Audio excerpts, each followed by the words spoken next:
Good afternoon बंधुरा अनेक दिन पर आबार एक भिडियो निये चले एलाम आपनादेर सामने। सेई गेछिलाम लास्ट नर्थ बेंगल ट्रिपे, तारपरे छोटोखाटो दुई तीनटे रिल्स फिल्स छेड़ेछि। आबार देखा हच्छे एई मुहूर्ते आपनादेर सामने। सो चलो और जाচ্ছি আমরা হচ্ছে কুমোরটুলি। আমি এখান থেকে বাইক নিয়ে যাচ্ছি কুমোরটুলি ঘাটে, আর ওখান থেকে আমার ছোট্টু মামা আসছে ডমিনার 400 নিয়ে। ও নতুন বাইক কিনেছে, আমিও হয়ে গেছে আমার বাইকটা কিছুদিন। সো চলো দুজনে মিট করব, কি করব না করব সো পুরোটা দেখাবো, দেখতে থাকো। এখন বেরিয়ে যাচ্ছি আমরা। আমি আবার ল্যাম্পপোস্টার কী হলো রে, আবার সিসিটিভি ক্যামেরা নিয়ে পুরো ঝুলে পড়েছে। তো চলো যাওয়া যাক, অনেক দিন পর আবার ব্লগে রাইড করতে করতে বেরোচ্ছি। তো যাওয়া যাক। আর শীতকাল পড়েই গেছে, ডিসেম্বরের 1 তারিখ। ঠান্ডা ঠান্ডা ওয়েদার আছে ভালো, তার মধ্যে মেঘলা পুরো ওয়েদারটা, ভালোও লাগছে খুব গাড়িটা চালিয়ে। আশা করি কলকাতার দিকেও গেলেও ভালোই লাগবে। আর শীতকালে সকাল বলো শীতকালের বিকেল বলো দুটোতেই গাড়ি চালিয়ে খুব ভালো লাগে, কারণ দুটোই মানে সকালবেলা হচ্ছে একদম রাত্রেবেলা থেকে ভোরবেলা হচ্ছে কুয়াশাটা ভর্তি পুরো, ওইটাও দেখতে ভালো লাগে। আর সন্ধ্যেবেলা হচ্ছে পুরো রোদ থেকে কুয়াশাটা পড়ছে, ওইটা দেখতে খুব ভালো লাগে। দুটোই খুব সুন্দর। সামনে আমাদের এখানে মা কালীর মন্দিরের প্যান্ডেল হয়েছে, জাগ্রত মন্দিরটা প্রিন্সিপালের মন্দির। আমরা এখানে যতবার যাই প্রণাম করে যাই। এইটা তেরোয়াতকালী মায়ের মন্দির। তেরোয়াতকালী মায়ের মন্দিরে আমি প্রণাম করতে ভুলে গেছি। তো ঠাকুর সাবধানে নিজেও গাড়িটা চালিয়ে, সেটাই বলবো। মামা হয়তো 5টা নাগাদ বেরোবে ওখান থেকে, আর আমি এখান থেকে 4:30 নাগাদ বেরোচ্ছি। মানে আমার এখান থেকে টাইম লাগবে ওই 1 ঘন্টা 15-20 মিনিটের মতন। আমার ওখান থেকে বেশিক্ষণ না, ওই যেহেতু নর্থেই থাকে। বানার মোড় চলে এসেছি এখন। এখানে জানি না হয়তো স্টার্টারের দোকান বসেছে হয়তো। আমার সিগন্যালটা, আমি আসলে সিগন্যালটা পড়বেই কেন জানি না। তো অনেক দিন পর গাড়িটা নিয়ে বেরোচ্ছি রাইড করতে। অনেক দিন বেরোনো হয় না, রাজীবদাকে অনেকবার বলেছি, ও বেরোয়নি। তো কী হয়েছে, পার্টনার পেলেই হলো একটা। রাইডে উঠে যাচ্ছি বাটার ব্রিজ মানে সম্প্রীতিতে। চলো, আর অনেক দিন পর সম্প্রীতিতে উঠছি, অনেক দিন পর। লাস্ট কবে উঠেছিলাম ভুলে গিয়েছিলাম সবাই। দিন পর আমার এই পেট্রোল পাম্পটায় ঢুকছি, এয়ার প্রেশারটা চেক করাবো। এয়ার প্রেশারটা কমে গেছে আমার, এয়ারটা। বাবা অনেক লাইন পরপর দেখছি, দেখা যাক কী হয়। বাহ, নাইট্রোজেন দিচ্ছে, খুব ভালো, ভাগ্যটা খুব ভালো আমার, নাইট্রোজেন পাচ্ছি। নাইট্রোজেন ভরানো হয়ে গেল। নাইট্রোজেনে আবার নতুন একটা নিয়ম আছে, যেটা আমি আগে জানতাম না, যে এমনি এয়ার প্রেশার থাকলে ওটাকে বার করে নাইট্রোজেনটা ভরতে হয়। তো দুটো আমার চাকায় এয়ার প্রেশার অন্য ছিল, ওই জন্য বার করে নিয়ে নাইট্রোজেন ভরিয়ে নিলাম 10-20 টাকা দিয়ে। এবার গাড়িটা বসেও কমফোর্টেবল লাগছে। তো চলো দেখি চালিয়ে কেমন লাগে। ফার্স্ট টাইম নাইট্রোজেন ভরে চালাচ্ছি গাড়িটা, রিভিউ দেবো তোমাদের কেমন লাগে না লাগে। বাহ, গাড়িটা কিছু মনে হচ্ছে না, লাভলি। আমাদের ওখানে নাইট্রোজেনটা পাওয়া যায় না, পাওয়া আছে তো ওরা মেশিনটা চালু করে না কেন কি জানি না। তো এবার থেকে এখানে এলে নাইট্রোজেনটাই ভরে নিয়ে যাবো। আমি একটুখানি চালিয়েই যা বুঝলাম, গাড্ডাগুলো যা গাড্ডার ওপর করলাম অনেকগুলো, কোনো মালুম দিচ্ছিল না গাড্ডার ওপরে। তো এই জন্য নাইট্রোজেনটা সবাই বলতো বন্ধুরা খুব ভালো খুব ভালো। আর টাইম হতো না দেওয়ার, এখানে এসে নয় আমার দিতে হবে। বাটানগর থেকে এখানে এসে দেওয়া আমার 11 কিলোমিটার, ওই জন্য আর দেওয়া হতো না। তো আজকে যখন সময় হয়েছে দিয়েই নিলাম। চলো দেখা যাক নাইট্রোজেনের প্রেশারটা কতদিন থাকে। আবার থেমে গেল কেন ভাই? এই বাসগুলো না সত্যি হুটহাট করে কখন থেমে পড়বে বোঝা মুশকিলের, গাড়িকে কোনো মালুম করবে না। আমার মোড়ে এসে গেছি, সামনেই যাই আমার স্টল। এই স্টলটা খুব ভালো। এখানে রেড চিকেন রোলটাও খুব সুন্দর, আমি অনেকবার খেয়েছি এই স্টলটা থেকে। তোমরা যারা যারা দূর থেকে আসবে এদিকে বেহালার দিকে, তারা তারাতলার সামনে দাঁড়িয়ে যাই আমার স্টল থেকে একটা চিকেন রোল ট্রাই করতেই পারো, কারণ খুব ভালো, খুব যেমন মোটা তেমন বড় রোলটা। দারুণ রোল, দারুণ। 50 টাকা দাম নেয় না, 55 টাকা দাম নেয়, 55 রুপিস। দারুণ রোল, তোমরা ট্রাই করতে পারো। এত সুন্দর লাগছে কাটিয়ে, কী বলবো। বাইকটা নাইট্রোজেনটা ভরার পর থেকে কর্নারিংগুলো কাটিয়ে খুব ভালো লাগছে। ও ভাই জ্যাম, রোববার না সোমবার বোঝা মুশকিল, এত জ্যাম ভাই। ভেবেছিলাম রাস্তাটা খুব ফাঁকা পাবো, তো এত জ্যাম, ভাল লাগছে না। ও সামনে তো আলিপুর চিড়িয়াখানা, ডিসেম্বরের 1 তারিখ। আচ্ছা, তার মধ্যে রোববার। ঘুরতে তো সবাই আসবেই, বাবা কত লোক। আর তার মধ্যে আলিপুর চিড়িয়াখানায় 150 বছরের মধ্যে কী একটা করেছে জানি না, বলছে মানুষ ঢুকে নাকি খাঁচায় বন্দি থাকবে। এটা কি কথা ভাই, একদিন ঢুকতে হবে তো। পশু পাখিরা নাকি আমাদের দেখবে, তাহলে পশুটা কারা হলো? তাহলে আমরা না যারা ভেতরে আছে তারা? হ্যাঁ, আজও ততক্ষণ না ঢুকছি ততক্ষণ তো কিছু বোঝাও যাচ্ছে না কি হচ্ছে না হচ্ছে। বলছে 150 বছর পর না, 150 বছরের মধ্যে নাকি প্রথম নাকি এটা হলো। তো কী আর করা যাবে, হোক। আর রাস্তায় এত জ্যাম, কি করব বুঝতে পারছি না। ও ভাই গাড়ি দেখবো চিড়িয়াখানার সামনেটা কীরকম ভিড়। না সেরকম একটা তো ভিড় নেই।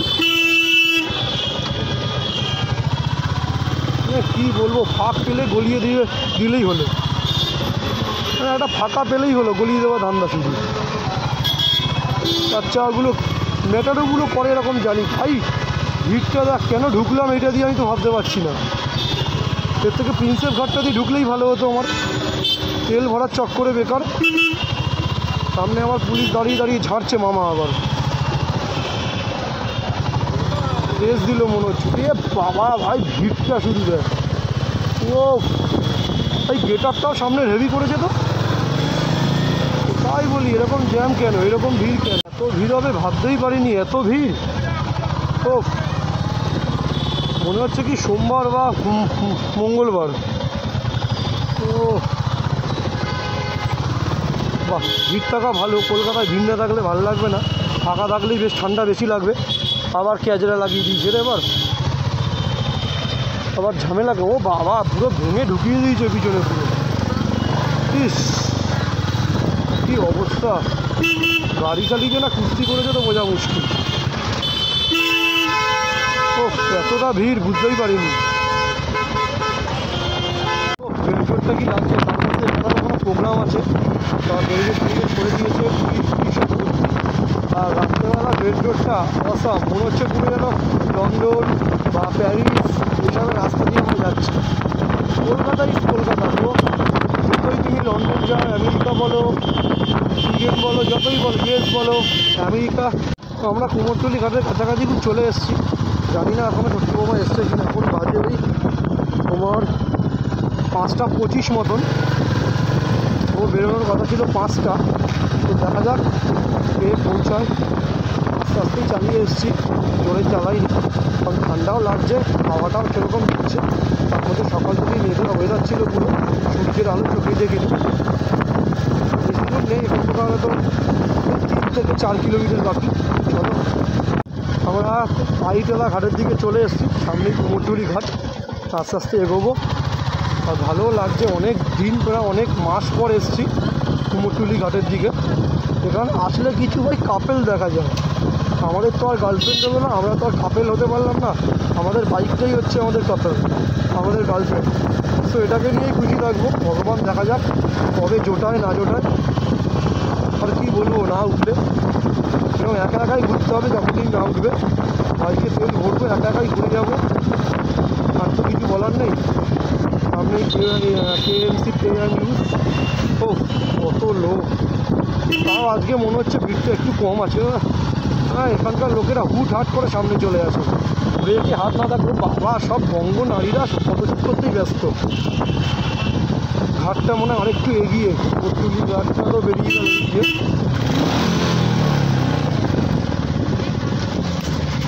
তো ভাই রিয়াকশানগুলো হেভি ছিল ভাই সাউন্ডের।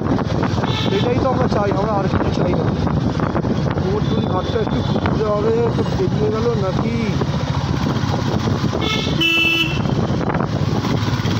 সোজাই মনে হচ্ছে।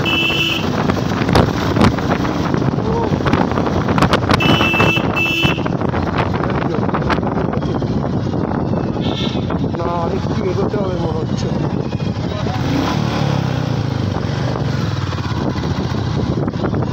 আর একটু সামনে, এখানে পরপর ঘাট, কোনটা কোন ঘাট বোঝাই মুশকিল। আমি যে ঘাটে যেতে চাইছি পাশে একটা স্ন্যাক্সের ভালো দোকান আছে, ওই ঘাটটা থেকে খাবো। ও ভাই রিয়াকশান ভাই, সাইলেন্সার লাগালে তাহলে কি বলবে, রিয়াকশানটা হলে এরকম। ও এই যে চলে এসছি ঘাটটার সামনে, এবার রাখবো গাড়িটা, কোথায় রাখা যায় এবার। বাজার ঘাটে চলে এসেছি অনেকক্ষণ আগে, ছোট্টু মামাও চলে এসছে, চা ফা খেলাম, এখন এখান থেকে ট্রেনটা আসবে। এই ছোট্টু মামা কিছু বল। Welcome to the Baghbazar. ট্রেনটা দেখবার তোমার শুনতে পেয়ে গেছো হুইসেল। আর এখানে দুজন মিলে হাঁটছি, আমরা দুটো ছেলে, আর যতজনকে দেখলাম শুধু কাপেল। ওই দেখতেই মনে হয় আমরা এসছি, দেখা যাক কি করা যায় এবার। কাপেল দেখতে ভালো, কাপেল হয়েও না একদম, কিন্তু এই চক্র রেলের মধ্যে তুমিও চক্র জিও। বাগবাজার ঘাটে প্রথম আমি এলাম এই দিকটাতে, আগে কখনো আসিনি। আর মামারা এখানে কলেজ লাইফে আড্ডা মারতো এই জায়গাটাতে, বেশ সুন্দর লাগছে। এখানে যা স্টেশন ফেশন থাকে, এখানে একটা ভালো লোকনাথ বাবার মন্দির টাইপের আছে, আর এখানে পরপর হচ্ছে ঘাটগুলো সব। আর এখানে অনেক খাবার দোকান আছে, দেখি লালু বুলুর ঘুগনিটা খাবো।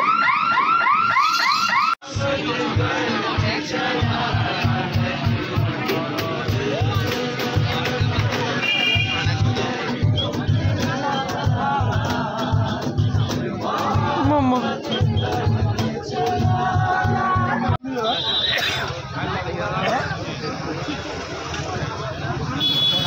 ডিম নিবি? ডিম না, ডিম খাবো না।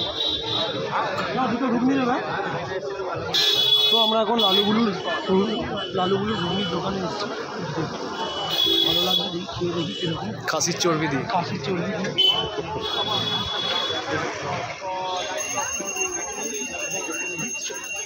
ও পাতা দেখ সাজানো, শুধু চর্বি থলথল করছে।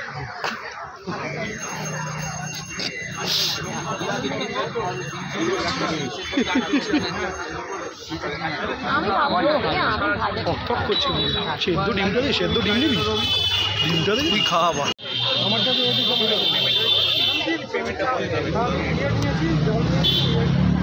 লালুগুলুর ঘুগনি, এটা ফার্স্ট টাইম এলাম, দেখি খেয়ে কেমন লাগে। বাউন্ডুলের সামনে আমরা দাঁড়িয়ে আছি, ছোট্টু মামা একটা পাহাড়ি মোমো নিচ্ছে, দেখা যাক খেয়ে কীরকম লাগে, তারপর বাদ বাকিটা নেব। অনেক দিন ধরে রিলস দেখে তারপর এলাম, দেখা যাক কেমন লাগে। একদম কুমোরটুলি ঘাটের পাশেই এই বাউন্ডুলে ক্যাফেটা।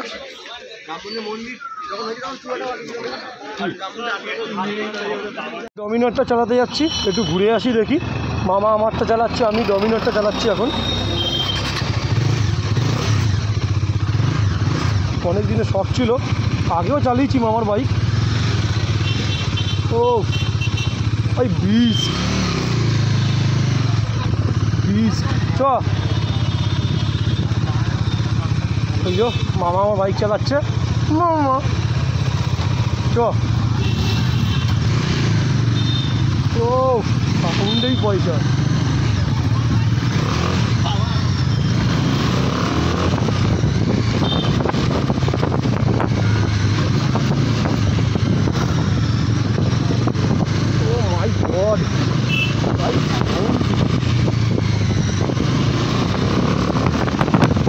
এখন ভূতনাথের মন্দির, আমরা এদিকটা একটু ঘুরতে এলাম। এখন ভূতনাথের মন্দিরের এদিকটা ঠান্ডাও বেশ লাগছে, এতক্ষণ লাগছিল না, বসেছিলাম বলে।